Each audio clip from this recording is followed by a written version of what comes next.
Ayan. Yun guys. Puro gas-gas to. Mula dito hanggang dito. Ayan. Ito. Puro na paglambahan ng aso. So kanina ko pa itong binaba. Ayan. Gamit ko ay auto scratch remover 3M. Na-apply ko lang siya. Ayan.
guys, nabawasan na yung kanyang scratch. Mula dito yan, ayan, mula dito pataas papunta dito, puro scratch yan. Nadadambahan kasi ng aso, and punong-puno siya ng scratch. May babaw, may malalim na dama, gawa nung kuko nila. So gamit itong 3M Super Duty Auto Scratch Remover, ayan, nabawasan yung mga scratch nila. Napakalaking pagbabago. Ginamit ko siya. Napakaganda niyang gamitin. Ito ay aking tira pa yan doon sa ginamit kong sa play rings ng motor. Ito yung ginamit ko siya, and okay, gamit ko lang din basahan dito, itong mismo pambapping. So kahit basahan yung gamit nyo dyan, nakakatagdag talaga. Wag lang yung sobrang lalim. Nakaka-remove talaga siya ng mga gas-gas. Wag lang yung sobrang lalim na tama, kasi mahirap na talagang habulin eh.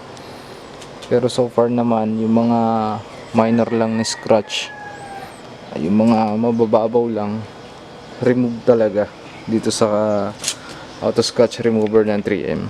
Ayan, maganda siyang gamitin pang tagtag, pang remove ng mga scratch. Ayan, nabili ko to sa handyman ng 51 peso. Nabili ko siya sa handyman 51 peso. Ayan. Ayan, recommend ko to kung may mga scratch ang inyong motorcycle, yung mga mababaw lang. Mas maganda siya kung mas madami na i-apply nyo para ma-remove talaga yung mga scratch. Ganito, ito yung inumpisahan ko eh. Halos konti lang yung natira sa kanya na malalalim na scratch compared dito, kasi naubos na yung remover natin na 3M. And dito, kitang kita na kapag talaga madami yung ilalagay, ayan, mababawasan talaga na napakadami yung scratch, or mawawala yung scratch talaga kapag madami yung i-apply na remover. Dito medyo may mga malalalim talaga dito tama, and kinulang na din siya na remover, kaya medyo meron pa siyang iwan dito. Maganda yung kaano niya, kabapping dito, kasi ito yung inumpisahan ko eh. Ayan, yan, recommend kapag may scratch yung inyong motorcycle, bili lang kayo nito, 3M Super Duty Auto Scratch Remover. Okay, yan, nandito na lang yung video. Maraming salamat sa panonood. Sharing is caring. Bye bye, BSB Mototech. Thank you.